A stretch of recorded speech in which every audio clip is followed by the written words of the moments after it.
तो हम लोग अब जो डिस्कस करने चल रहे हैं, मैंने आप सभी लोगों से ये कहा कि जो डीएनए पॉलीमरेज एंजाइम होता है ना, डीएनए पॉलीमरेज एंजाइम, अगर हम थर्ड की बात करते हैं, समझिएगा अच्छे से आप लोग, डीएनए पॉलीमरेज अगर हम लोग थर्ड की बात करते हैं तो मैंने आपसे कहा कि ये क्या होता है, मेन रेप्लिकेटिंग एंजाइम होता है। अब ये मेन रेप्लिकेटिंग एंजाइम क्यों होता है, इसके बारे में आप सभी लोगों को मैंने डिटेल में बताया हुआ है ना कि मेन रेप्लिकेटिंग एंजाइम क्यों होता है। तो ये काम क्या करता है, ये जो मेन, ये क्या हो जाएगा आपका मेन रेप्लिकेटिंग एंजाइम ना, मेन रेप्लिकेटिंग एंजाइम, समझो थोड़ा सा अच्छे से, ठीक है। मेन क्या हो जाएगा, रेप्लिकेटिंग एंजाइम हो जाएगा। एक इंपॉर्टेंट बात ये हो जाएगी। अब ये क्या करता है, ये both leading and lagging strand synthesis ना क्या करेगा, both leading leading and lagging lagging strand ना, स्ट्रैंड सिंथेसिस करेगा। सही बात है ना, ये क्या करेगा, इसकी सिंथेसिस करता है। फिर मैंने आपसे कहा ये क्या करता है, इसके पास जो है 3 प्राइम टू 5 प्राइम क्या होता है आपका, प्रूफ रीडिंग एबिलिटी होता है ना, क्या होता है, प्रूफ रीडिंग एबिलिटी होती है इसके पास, मैंने आपको ये भी डिटेल में बताया है। उसके बाद मैंने आपसे ये कहा इसकी क्या होती है, हाई पॉलीमराइजेशन रेट होता है ना, क्या होता है, हाई पॉलीमराइजेशन रेट होता है। हाई पॉलीमराइजेशन रेट मतलब हमने आपको बताया था ना, कितना होता है, कोई बताएगा क्या, कल वाले लेक्चर में मैंने बताया था। इसका जो हाई पॉलीमराइजेशन रेट होता है, मैंने आपको बताया था 250 से लेके लगभग 1000 न्यूक्लियोटाइड होता है ना, कितना होता है, 250 से लेके 1000 न्यूक्लियोटाइड होता है ना। मतलब कि ये क्या करेगा, ये जो है आपका 200, इसका जो पॉलीमराइजेशन रेट है वो 150 से लेके क्या हो जाएगा आपका, आप सॉरी 250 से लेके 1000 न्यूक्लियोटाइड को ये 1 सेकंड में ऐड कर पाएगा ना। तो 1 सेकंड में आपका 250 से लेके 1000 न्यूक्लियोटाइड को ऐड कर देता है। उसके अलावा मैंने आपको ये भी बताया था इसकी जो प्रोसेसिबिलिटी होती है वो भी क्या होती है, बहुत हाई होती है ना। इसकी प्रोसेसिबिलिटी जो होती है वो भी क्या होती है, बहुत हाई होती है। मैंने आपको कल बताया था लगभग 5 लाख के आसपास ना, मतलब क्या होता है, 5 लाख के आसपास क्या होती है, इसकी प्रोसेसिबिलिटी होती है। तो ये तो सारी कहानी मैंने आपको बताया ही था, डिटेल में बताया हुआ, इसको एक्सप्लेन करके भी बताया। फिर मैंने आपसे कहा था कि जो डीएनए पॉलीमरेज होता है ना, ये जो डीएनए पॉलीमरेज होता है ये क्या होता है, मोर देन 10 सब यूनिट का बना होता है ना, क्या हो जाएगा, मोर देन 10 सब यूनिट का बना होगा ना, क्या हो जाएगा, मोर देन 10 सब यूनिट का बना होगा ना। अब इन 10 सब यूनिट हम लोग क्या करेंगे, 3 पार्ट में डिवाइड कर लेंगे है। एक क्या हो जाएगा आपका कोर एंजाइम हो जाएगा ना, क्या हो जाएगा आपका, एक हो जाएगा आपका कोर एंजाइम हो जाएगा। दूसरा क्या हो जाएगा आपका बीटा कॉम्प्लेक्स हो जाएगा ना, बीटा कॉम्प्लेक्स हो जाएगा। और तीसरा क्या हो जाएगा आपका गामा कॉम्प्लेक्स हो जाएगा। ठीक है, ये गामा कॉम्प्लेक्स हो जाएगा ना। अब हम लोग क्या करते हैं, इसके बारे में हम लोग डिटेल में बात करते हैं। देखो, तो कोर एंजाइम में मैंने आपसे कहा, अभी मैंने आपसे कहा कि कोर एंजाइम में क्या हो जाएगा, कोर एंजाइम में आपका जो है अल्फा हो जाएगा ना। तो जो अल्फा होता है इसका काम क्या होगा, पॉलीमराइजेशन ना, क्या हो जाएगा, पॉलीमराइजेशन। जितना मैंने अभी पढ़ाया हुआ है सबको समराइज कर दे रहा हूं, ठीक है। ये पॉलीमराइजेशन काम हो जाएगा। फिर क्या हो जाएगा आपका जो अपसाइलन होता है, ये क्या करता है आपका, प्रूफ रीडिंग एबिलिटी का काम करता है ना, क्या करता है आपका, प्रूफ रीडिंग एबिलिटी का काम करता है ना, प्रूफ रीडिंग एबिलिटी डिटेल में मैंने आपको समझाया है। और फिर आपका इसमें थीटा होता है ना, कहां लिख दे, यहां लिख दे रहा हूं, ठीक है। तीसरा क्या हो जाएगा आपका, थीटा हो जाएगा। तो थीटा क्या काम करता है, स्टेबिलिटी का काम करता है ना, क्या काम करता है आपका, स्टेबिलिटी का काम करता है। ये भी इंपॉर्टेंट पॉइंट है। तो ये क्या हो जाएंगे, ये सारे आपके मेन आपके काम हो जाएंगे ना, किसके, आपके डीएनए पॉलीमरेज थर्ड के ना, ये आपके मेन काम हो जाएंगे। अब हम लोग जो फोकस करना है, तो ये तो कोर मैंने आपको डिटेल में बता ही दिया है। अब आपको बताने चल रहे हैं बीटा कॉम्प्लेक्स और गामा कॉम्प्लेक्स का रोल क्या होता है। तो देखो 10 सब यूनिट है ना, मोर देन 10 सब यूनिट है, तो 3 तो आपका काम हो गया। उसमें से 2 सब यूनिट है, एक क्या हो जाएगा आपका बीटा कॉम्प्लेक्स और दूसरा क्या हो जाएगा आपका गामा कॉम्प्लेक्स, जिसको हम लोग क्या करने चल रहे हैं, डिटेल में डिस्कस करने चल रहे हैं। ठीक है, अब थोड़ा सा समझने का प्रयास करिएगा, समझने का प्रयास ये करिएगा कि ये हमारा स्टैंड हो जाएगा। ठीक है, ये क्या हो जाएगा, हमारा डीएनए का डबल स्टैंड हो जाएगा। ठीक, ऐसे करके हमारा क्या हो गया, ये डीएनए का डबल स्टैंड हो गया ना। ये क्या बन गया, ये आपका बबल बना है ना, ये क्या हो जाएगा आपका रेप्लिकेशन फॉर्क हो जाएगा। समझने का प्रयास करिएगा, ये क्या हो जाएगा, रेप्लिकेशन फॉर्क हो जाएगा। इधर क्या हो जाएगा, 3 प्राइम हो जाएगा और इधर क्या हो जाएगा आपका 5 प्राइम हो जाएगा। इधर क्या हो जाएगा आपका 5 प्राइम हो जाएगा और इधर क्या हो जाएगा आपका 3 प्राइम हो जाएगा, नहीं हो जाएगा क्या? तो इधर आपका 3 प्राइम टू 5 प्राइम, इधर क्या हो जाएगा 5 प्राइम टू आपका 3 प्राइम हो जाएगा। अब समझो मेरी बात, ध्यान दीजिएगा, मैंने आप सभी लोगों को डीएनए पॉलीमरेज के बारे में बहुत डिटेल में बताया है ना, बहुत डिटेल में आपको डीएनए पॉलीमरेज के बारे में बताया है। तो यहाँ पे क्या हो जाएगा आपका डीएनए पॉलीमरेज आ जाएगा ना, यहाँ पे क्या हो जाएगा, ये आपका लीडिंग है ना, तो यहाँ पे क्या हो जाएगा डीएनए पॉलीमरेज आ जाएगा और दूसरा डीएनए पॉलीमरेज क्या हो जाएगा आपका इधर आ जाएगा, समझने का प्रयास करिएगा ना। तो एक ये क्या है, ये वाला जो है हमारा लीडिंग है ना, ये क्या हो जाएगा, ये जो है हमारा लीडिंग है ना, लीडिंग स्टैंड है, ठीक है, ये आपका लीडिंग स्टैंड हो जाएगा ना, ये आपका क्या हो जाएगा लीडिंग स्टैंड हो जाएगा और ये वाला क्या हो जाएगा आपका लैगिंग स्टैंड हो जाएगा ना, क्या हो जाएगा आपका लैगिंग स्टैंड हो जाएगा, समझे आप मेरी बात ना, ये क्या हो जाएगा आपका लैगिंग स्टैंड हो जाएगा, ठीक। अब समझो मेरी बात तो ये दोनों जस्ट अपोजिट लगे हैं ना, लीडिंग आपका इधर हो जाएगा, तो ये जो है माइग्रेट करेगा इस डायरेक्शन में, ठीक है, और ये माइग्रेट करेगा इस डायरेक्शन में, समझने का प्रयास करिएगा, तो ये माइग्रेट करेगा इस डायरेक्शन में और ये माइग्रेट करेगा, क्या करेगा आपका इस डायरेक्शन माइग्रेट करेगा। अब आप समझो, यहाँ पे मैंने आपसे बताया था, डिटेल मैंने बताया हुआ है कि इधर से क्या होगा आपका न्यूक्लियोटाइड आएगा ना, इधर से क्या होगा आपका न्यूक्लियोटाइड आएगा और किधर से एंट्री करेगा इसकी एक्टिव साइड से, वैसे करके इधर भी क्या होगा आपका न्यूक्लियोटाइड आएगा और ये भी क्या करेगा आपका इधर से क्या करेगा एंट्री करेगा ना। तो अब क्या होगा समझो मेरी बात, ये डीएनए पॉलीमरेज है ना, ये जो डीएनए पॉलीमरेज है, अब ये डीएनए मान लो यहाँ पे कोई आपका न्यूक्लियोटाइड होगा ना, फॉर एग्जांपल कोई न्यूक्लियोटाइड होगा तो उसका कंप्लीमेंट्री बाहर से आएगा ना, मान लो ये आपका ए है, मान लो इधर ए है ना, इधर आपका ए है, तो कंप्लीमेंट्री क्या आएगा इसका टी ही तो आएगा, इसका कंप्लीमेंट्री क्या आएगा टी आएगा, सही बात ही नहीं, तो वैसे करके आपका इधर भी हो जाएगा, वैसे करके क्या हो जाएगा आपका इधर भी हो जाएगा। तो ये जानते हैं क्या होता है, अभी मैं आपसे क्या कहा कि अभी मैंने आपसे ये कहा है कि जो डीएनए पॉलीमरेज थर्ड होता है, इसका जो पॉलीमराइजेशन रेट होता है वो क्या होता है, बहुत तेज होता है, आप समझ रहे हैं ना। डीएनए पॉलीमराइजेशन, जो डीएनए पॉलीमरेज थर्ड होता है उसका जो पॉलीमराइजेशन रेट होता है वो क्या होता है, बहुत तेज होता है। और उसका बहुत तेज होने का मतलब क्या हुआ कि एक सेकंड में मिनिमम 250 न्यूक्लियोटाइड या 250 न्यूक्लियोटाइड से 1000 न्यूक्लियोटाइड को ये क्या करता है, एक सेकंड में ऐड करता है, आप समझ रहे हैं मेरी बात, एक सेकंड में 250 न्यूक्लियोटाइड से 1000 न्यूक्लियोटाइड को ये ऐड कर रहा है। अब सोचने वाली बात यह है कि अगर कोई एंजाइम 250 से लेके 1000 न्यूक्लियोटाइड को एक सेकंड में ऐड कर रहा है, तो आप सोचिए एक मिनट में कितना करता होगा, आप सोचो तो सही, एक मिनट में कितना करता होगा और फिर एक घंटे में कितना करता होगा, मतलब आप समझ रहे हैं ना, मतलब ये लाखों में इसकी स्पीड जो है बहुत तेज है। तो क्या होता है कि अब यहाँ तो मैं एक ही बता रहा हूँ ना, तो 250 अगर आप बात करोगे तो यहाँ पे होगा ना, मान लो यहाँ पे होगा, तो इसको ये जो आपका डीएनए पॉलीमरेज है एक सेकंड में क्या होगा, इसको यहाँ तक पहुंचना होगा, ध्यान रखिएगा, ये क्या होगा, ये जो डीएनए पॉलीमरेज है एक सेकंड में क्या होगा, इसको यहाँ पर पहुंचना होगा, आप समझ रहे हैं मेरी बात। तो क्योंकि इसका जो रेट है एकदम जैसे होता है ना शताब्दी ना, जैसे शताब्दी ट्रेन होती है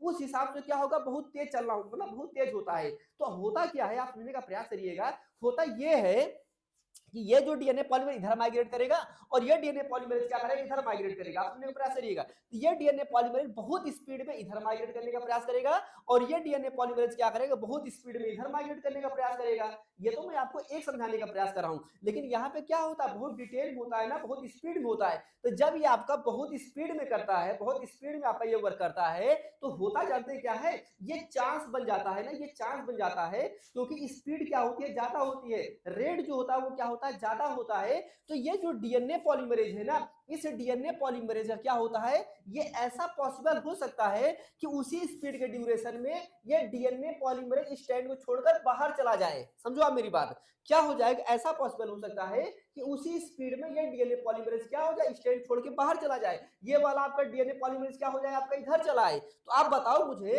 अगर ये डीएनए पॉलीमरेज स्पीड में जा रहा है, स्पीड में माइग्रेट कर रहा है, और अगर स्पीड के चक्कर में ये अपने ट्रैक से उतर जाए, जैसे मान लो ट्रेन जा रही है ना, ट्रेन बहुत तेज जा रही है, बहुत स्पीड में जा रही है, 140 150 160 170 180 किलोमीटर पर आवर की स्पीड में जा रही है, आप समझ रहे हैं ना, मतलब 160 170 180 किलोमीटर पर आवर की स्पीड में जा रही है, आप समझ रहे हैं ना, हवा में उड़ते हुए जा रही है, आप ऐसे समझो कि हवा में उड़ते हुए जा रही है। तो अगर हवा में उड़ते हुए जा रही है, आप बताओ, कल्पना करो आप कि अगर वो क्या करे, ट्रैक से उतर जाए, आप समझ रहे हैं ना मेरी बात, कल्पना करो वो अगर वो ट्रैक से उतर जाए, अगर वो ट्रैक, मतलब ऐसा ना हो, मैं तो यही कह रहा हूं ऐसा ना हो, ठीक है, मतलब मैं एक एग्जांपल बता रहा हूं आपको, ठीक है, मैं एक एग्जांपल बता रहा हूं, रियलिटी में समझिएगा ना, मतलब इसको मत सोचिएगा मैं ऐसा कह रहा हूँ कि ऐसा हो ना, मैं ये नहीं कह रहा हूँ कि ऐसा हो, मैं कह रहा हूँ कल्पना करो, मैं एक एग्जांपल के तौर पे आपसे बात कर रहा हूँ कि मान लो 150, 160, 170, 180 की स्पीड में आप कोई ट्रेन बहुत स्पीड में जा रही है और वो अपने ट्रैक से उतर जाए तो क्या होगा? अपने ट्रैक से उतर जाएगी तो क्या होगा आप कल्पना कर रहे हैं। तो क्या वो अपने डेस्टिनेशन में पहुंच पाएगी क्या? क्या वो अपने डेस्टिनेशन में पहुंच पाएगी? जहां पे उसको जाना है उस डेस्टिनेशन पे वो पहुंच पाएगी क्या? कभी नहीं पहुंच पाएगी। वो क्या होगा भगवान जाने, वो तो आप जान ही रहे हैं, ठीक है? लेकिन वैसे करके क्या होगा जब ये डीएनए पॉलीमरेज बहुत स्पीड में माइग्रेट कर रहा है और अगर क्या करे ये स्टैंड को छोड़ दे, ये क्या करे स्टैंड को छोड़ के आपका बाहर निकल जाए, तो डीएनए का रेप्लिकेशन क्या होगा? स्टॉप हो जाएगा ना। तो मतलब जितनी दूर सिंथेसाइज किया रहेगा उतनी दूर सिंथेसाइज करेगा, बाकी क्या हो जाएगा? डीएनए का जो रेप्लिकेशन है वो क्या हो जाएगा? आपका स्टॉप हो जाएगा। तो जब डीएनए का रेप्लिकेशन आपका स्टॉप हो जाएगा, ध्यान दीजिएगा, तो प्रॉब्लम हो गई। तो हमारा मिशन पूरा हो पाएगा क्या? हमारा मिशन किसी भी तरीके से पूरा नहीं हो पाएगा। सही बात है नहीं? हमारा जो मिशन है वो अब किसी तरीके से पूरा नहीं हो पाएगा। तो अब ये जो प्रोबेबिलिटी है, ध्यान रखिए, ये जो प्रोबेबिलिटी है, ये प्रोबेबिलिटी बने ना, समझिएगा मेरी बात, ये कंडीशन बने ना, इसके लिए जो आपका बीटा होता है, ध्यान रखिएगा, जो बीटा सबमिट होती है वो एक क्लैंप के तरीके से काम करता है। क्लैंप समझ रहे हैं ना? मतलब कुछ ऐसे करके आपका एक रिंग तरीके से होता है ना, ऐसे करिए क्लैंप तरीके से काम करता है, ठीक है? अब डायग्राम आपको दिखाऊंगा अभी डिटेल में दिखाऊंगा। डायग्राम पे मत जाइए, पहले समझने का प्रयास करिए, ठीक है? पे मत जाइए, समझने का प्रयास करिए। तो क्या होता है क्लैंप होता है ना, जैसे मान लो ये अपना ये हैंड देख रहे हैं ना, हैंड ग्रिप तरीके से होता है, ठीक है? हैंड ग्रिप तरीके से होता है, वो क्या होगा क्लैंप ना, ऐसे करके बना होता है ना, मतलब ये क्या करेगा, ऐसे करके बना होता है, आप ये समझो ये क्या करेगा, जो आपका क्लैंप होता है ना, ये क्लैंप करेगा क्या, समझो आप मेरी बात ये क्लाइम करेगा क्या? ये जानते हैं ये क्या होगा? डीएनए पॉलीमरेज के ऊपर क्या करेगा? आएगा, कवर कर लेगा, ठीक है? इस डीएनए पॉलीमरेज को कवर कर लेगा। आप समझ रहे हैं मेरी बात? मतलब एक रिंग के फॉर्म में ऐसे करके क्या होगा? आएगा और क्या करेगा? ऐसे करके इसको कवर कर लेगा। समझ रहे ना मेरी बात? क्या करेगा? कवर कर लेगा। किसे? डीएनए पॉलीमरेज को कवर कर लेगा। अब जब इसको ये डीएनए पॉलीमरेज को कवर कर लेगा, समझने का प्रयास करिएगा, जब ये डीएनए पॉलीमरेज को कवर कर लेगा, किसको? कोर सब यूनिट को। बीटा सब यूनिट जो है वो क्या होगा? कोर सब यूनिट को जब क्या करेगा, यहां पर आकर इसे कवर कर लेगा, तो अब क्या होगा? ऐसे करके दोनों साइड करेगा, ठीक है? ऐसे करके क्या करेगा? दोनों साइड कर लेगा। तो ये क्या हो जाएगा? ये हमारा हो जाएगा बीटा क्लैंप, समझिएगा आप लोग। ये क्या हो जाएगा? Beta clamp. अच्छा, क्लैंप मतलब क्या हो जाएगा? मैंने आपसे कहा ना क्लैंप, क्लैंप मतलब जैसे होता है ना पकड़ना, जैसे देखा ना जो गर्ल्स होती है ना, गर्ल्स ना, देखो आप गर्ल्स जो होती है जो बालों को जब इकट्ठा करती है ना, अब देखो जब गर्ल्स जो होती है अपने बालों को इकट्ठा करती है तो एक ऐसे आता है ना दबाने वाला ना, आप देखो ऐसे करके, ऐसे ऐसे होता है ना, ऐसे करके बना होता है, तो क्या करती है ना, उसी को अपने जाके लगा देती, ऐसे करके क्या करेगा? पकड़ लेगा ना, ऐसा होता है ना, ऐसे करके ऊपर रहता है ना, ऐसे करके ऊपर रहता है, तो क्या होता है? वो क्या करेगा? जाएगा बालों में ऐसे करके पकड़ लेगा ना, ऐसे करके पकड़ लेगा ना, मतलब क्या करेगा? उसको इस तरीके से पकड़ लेगा कि जब तक आप उसको क्या बोलते हैं हम नहीं जानते हैं, जो भी होता है प्लास्टिक होता है ना, आप देखा होगा ना, तो ऐसे करके दबाएंगे ना, ऐसे करके जाके उसको क्या करेगा? बालों को पकड़ लेगा। और जब बालों को पकड़ लेगा तो मतलब अब क्या करेगा? आपकी जो बाल है, जो गर्ल्स के बाल हैं, अब वो बाहर बिखरने नहीं पाएंगे ना, अब वो बिखरने नहीं पाएंगे।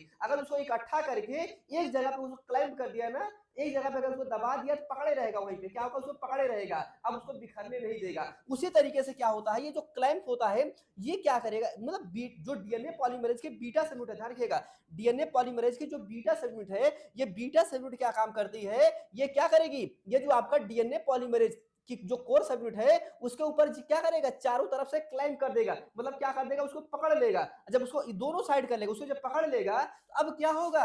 अब ये डीएनए पॉलीमरेज चाहते हुए भी, चाहे चाहे और चाहे ना चाहे, ध्यान रखिएगा, जाने अनजाने में, चाहने ना चाहने, जो भी हो जाए, अब ये क्या होगा? ये स्टैंड को छोड़ नहीं पाएगा। क्या करेगा? ये स्टैंड को छोड़ नहीं पाएगा। अब क्या होगा? ये भी जो है इसके साथ क्या करेगा? माइग्रेट करेगा, ध्यान रखिएगा, ये भी क्या होगा? इसके साथ माइग्रेट करेगा। जब इसके साथ ये माइग्रेट करेगा, वैसे करके ये भी क्या होगा? इसके साथ माइग्रेट करेगा। तो ये जो प्रोबेबिलिटी थी, जो ये खतरा था, ध्यान रखिएगा, जो ये प्रोबेबिलिटी थी, जो ये खतरा था, वो क्या हो जाएगा? खत्म हो जाएगा। किसका खतरा खत्म हो जाएगा? कि अब ये जो डीएनए पॉलीमरेज की जो कोर सबयूनिट है, ध्यान रखिएगा, डीएनए पॉलीमरेज की जो कोर सबयूनिट है, और कोर सबयूनिट में क्या होगा? मैंने आपको पहले ही कहा है, अल्फा हो जाएगा, अपसाइलन हो जाएगा, और क्या हो जाएगा? आपका थीटा हो जाएगा। क्या हो जाएगा? अल्फा हो जाएगा, अपसाइलन हो जाएगा, और क्या हो जाएगा? आपका थीटा हो जाएगा। ये जो सब यूनिट होती है, ध्यान दीजिएगा, ये जो सब यूनिट होती है, अब ये क्या होगा? इसको क्या करेगा? ये क्लाइंब कर लेगा। अब इसको ये बाहर नहीं निकलने देगा ना, अब इसको ये बाहर नहीं निकलने देगा। तो जब बाहर इसको नहीं निकलने देगा तो अब क्या होगा? डीएनए पॉलीमरेज आराम से क्या करेगा?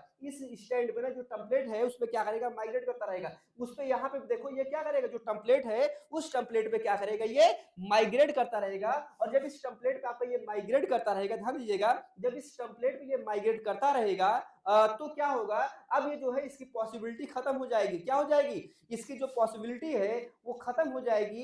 किसकी खत्म हो जाएगी, इस बात से खत्म हो जाएगी कि अब जो है यहाँ पे ये आपका बाहर नहीं जाएगा। इसका मतलब क्या होगा, इसकी जो प्रोसेसिबिलिटी है वो क्या होगी, मेंटेन रहेगी ना। तो क्लाइंट का काम क्या हुआ, क्लाइंट जो है ये प्रोसेसिबिलिटी को क्या कर रहा है, मेंटेन कर रहा है। प्रोसेसिबिलिटी को मेंटेन करने का मतलब क्या हो जाएगा कि अगर इसको यहां तक जाना, इस डीएनए पॉलीमरेज को यहां तक जाना है तो ये यहां तक जाएगा। ध्यान रखिएगा, अगर इसको यहां तक जाना है तो ये यहां तक जाएगा। इस बात को हमें क्या करना है, ध्यान देना है, ठीक है। वैसे करके ये वाला भी क्या हो जाएगा। अब देखो, तो कह रहे हैं कि बीटा क्लैम्प क्या काम कर रहा है, आप ये कह सकते हैं कि बीटा क्लैम्प स्टेबिलिटी प्रोवाइड कर रहा है।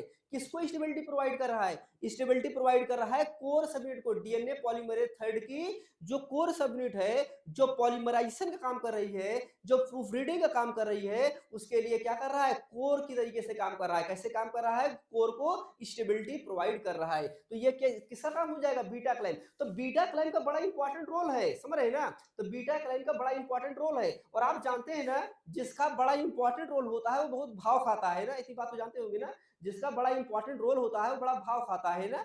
तो जैसे देखो, कोई कोई बहुत बड़ा फंक्शन होता है ना, आपने कभी महोत्सव वगैरह में गए होंगे ना, कभी महोत्सव वगैरह में गए होंगे, महोत्सव मतलब जो बहुत बड़ा महोत्सव होगा, तो आप देखिए उसमें बहुत बड़े बड़े बॉलीवुड एक्टर्स आते हैं ना, बहुत सारे, मैं तो बहुत गया हूँ, ठीक है। तो वहां पे क्या होता है, जब बड़े बड़े बॉलीवुड एक्टर्स आते हैं, एक्ट्रेस आते हैं, तो क्योंकि भाई लोग क्या होता है ना, लोग क्या होता है, उनके प्रोग्राम स्टार्ट होने के पहले ही 5 घंटा पहले ही लाइन लगा के बैठे रहते हैं। वहां पे जो पंडाल होता है पहले ही बैठे रहेंगे, 5 घंटा पहले बैठे रहेंगे, पहले जमे रहेंगे, अच्छा पहले हम ही जाना है, ठीक है।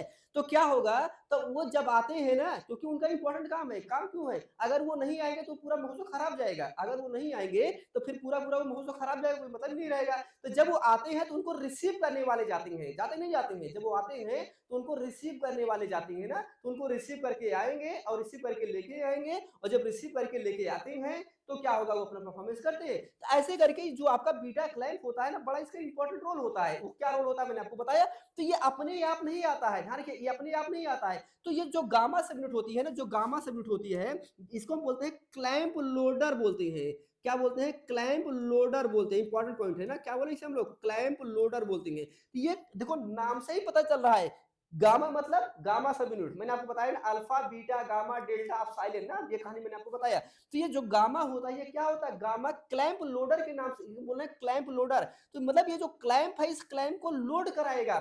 मतलब ये जो क्लैंप है ना, मान लो ये क्लैंप है, तो ये क्या करेगा, इसके ऊपर ऐसे करके लग जाएगा। ये क्या करेगा, इसके ऊपर ऐसे करके लग जाएगा, कौन, ये आपका क्लैंप लग जाएगा। और ये क्या करेगा, इसको उठाएगा और उठा के ले जाकर क्या करेगा, यहाँ पर छोड़ के आएगा। ये क्या करेगा, यहाँ पर इसको बाइंड करवाएगा। तो मतलब इसका जो पोजीशन है, उसके पोजीशन पे क्या करेगा, ये बाइंड करवाएगा। तो मतलब क्लैंप क्या काम कर रहा है, जो क्लैंप लोडर है वो लोड कर रहा है। ध्यान रखिएगा, नाम से ही पता चल रहा है कि जो क्लैंप लोडर है वो क्या काम कर रहा है, वो लोड कर रहा है। किसको लोड कर रहा है, वो आपका बीटा क्लैंप को कहां पे लोड कर रहा है, जहां पे आपका डीएनए पॉलीमरेज का कोर एंजाइम है, तो वहां पे क्या कर रहा है, उसको लोड कर रहा है। दोनों वाले पे क्या करेगा, लोड करेगा। और लोड करने के बाद क्या हो जाएगा, फिर से रिटर्न हो जाएगा, ठीक है। लोड करने के बाद क्या करेगा, ये फिर से रिटर्न हो जाएगा। तो बात समझ में आया सभी लोगों को, बात समझ में आया। डीएनए पॉलीमरेज जो थर्ड की जो 10 सब यूनिट होती है, उन 10 सब यूनिट में आपका कोर एंजाइम क्या होता है आपका, उसके बाद बीटा क्लैंप क्या होता है, और क्लैंप लोडर क्या होता है। और आप देखिए, मतलब आप कह सकते हो कि जो पॉलीमराइजेशन का रेट है, जो प्रोसेसिबिलिटी का रेट है, वो डीएनए पॉलीमरेज फर्स्ट और डीएनए पॉलीमरेज सेकंड से बहुत ज्यादा है। किसका, डीएनए पॉलीमरेज थर्ड का, समझिएगा। डीएनए पॉलीमरेज थर्ड का पॉलीमराइजेशन रेट और प्रोसेसिबिलिटी जो आपका बहुत ज्यादा है, वो क्यों ज्यादा है, वो इसलिए ज्यादा है क्योंकि इसके पास स्पेसिफिक क्वालिटी है। किसके पास, डीएनए पॉलीमरेज थर्ड के पास क्या है, स्पेसिफिक क्वालिटी है, जिसकी वजह से ये क्या कर रहा है, आपका इस प्रोसेसिबिलिटी को मेंटेन किया हुआ है। अगर हम जब डीएनए पॉलीमरेज फर्स्ट की बात करते हैं, सेकंड की बात करते हैं, तो वहां पे ना आपका बीटा क्लैंप होता है और न ही आपका क्लैंप लोडर होता है। बात समझ में आ गई क्या सबको, समझ में आया भाई, बताइए आप लोग। तो ये वाली स्टोरी समझ में आ गई क्या, यहां तक बताओ मुझे। कोर एंजाइम आपको समझ में आ गया, आपका बीटा क्लैंप आपको समझ में आ गया होगा, और गामा कॉम्प्लेक्स समझ में आ गया होगा। गामा कॉम्प्लेक्स हम क्या बोलते हैं, क्लैंप लोडर बोलते हैं। इसे हम लोग क्या बोलेंगे, इसे हम लोग बोलेंगे बीटा क्लैंप ना, बीटा क्लैंप लोडर बोलेंगे। बात समझ में आ गया, बताओ आप लोग। अगर सभी लोग को समझ में आया हो तो आप सभी लोग एक बार रिस्पॉन्स करें, क्लियर है ना? मजा आया? मजा आया? दिव्य ज्ञान की प्राप्ति हुई? दिव्य ज्ञान की प्राप्ति हुई ना? बताओ मुझे, आप कोई कंफ्यूजन रहेगा क्या? बीटा क्लाइंब और क्लाइंब लोडर में कोई कंफ्यूजन रहेगा क्या? कभी नहीं रहेगा ना? और ध्यान दीजिएगा, ये बीटा क्लाइंब और क्लाइंब लोडर यूकैरियोट में भी होगा, ठीक है? बीटा क्लैंप और क्लैंप लोडर जो है आपका यूकैरियोट में भी होगा, लेकिन यूकैरियोट में आपको नहीं बताएंगे, ठीक है?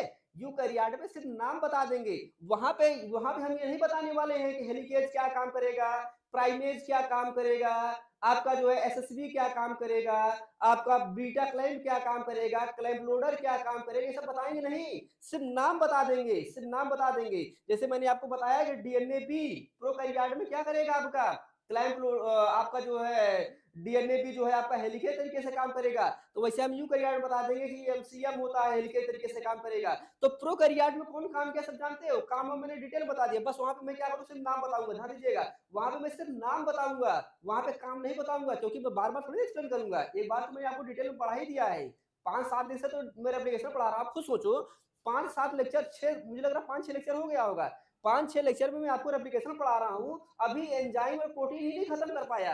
आप समझ रहे हैं ना? अभी और एंजाइम और प्रोटीन ही नहीं खत्म हुई, आज एंजाइम और प्रोटीन जाके खत्म हो पाएगी, तब हम आपको बताएंगे कि प्रोकैरियोट में इनिशिएशन कैसे होगा, इलांगेशन कैसे होगा, टर्मिनेशन कैसे होगा, यूकैरियोट में इनिशिएशन कैसे होगा, इलांगेशन कैसे होगा, टर्मिनेशन कैसे होगा। जब आप इस लेवल का इस डिटेल में पढ़ेंगे तब जाके आपका काम बनने वाला है ना। तो सभी लोग बताएं, आप लोग सभी लोग बताएं, यहां तक बात समझ में आ गया है क्या? समझ में आ गया है?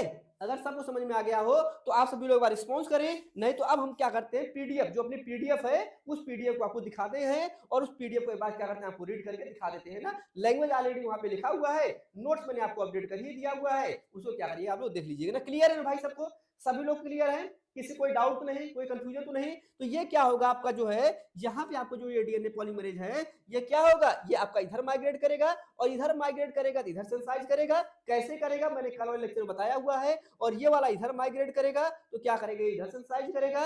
ये दोनों कहानी जो है ये मैंने आपको कल वाले लेक्चर में डिटेल में बताया हुआ है, ठीक है? तो अब हम लोग चलते हैं अपने पीडीएफ पे, और उस पीडीएफ पे जो हम लोगों का और आगे वाली बातें हैं, जो इसको थ्योरी है, जो डायग्राम है, सिस्टमेटिक डायग्राम है, उसको हम लोग क्या करते हैं, देखते हैं। और इसी के साथ साथ आज जो है सारे एंजाइम और सारे प्रोटीन जो भी इन्वॉल्व होते हैं आपका डीएनए रेप्लिकेशन में, वो सब क्या हो जाएगा, आपका खत्म हो जाएगा, ठीक है? यहां तक बात क्लियर है सबको? सभी लोग क्लियर है? तो सभी क्लियर हो तो चलते हैं हम लोग अपना पीडीएफ के फॉर्म में ना। कोई डाउट है किसी को? जल्दी बता दो भाई, हम लोग जल्दी बता दो, अगर किसी कोई डाउट हो तो ठीक है, नहीं तो हम लोग आगे बढ़े। आपका खत्म हो गया, ठीक है? आपका सारे एंजाइम और सारे प्रोटीन डीएनए रेप्लिकेशन के आपके खत्म हो गए हैं, ठीक?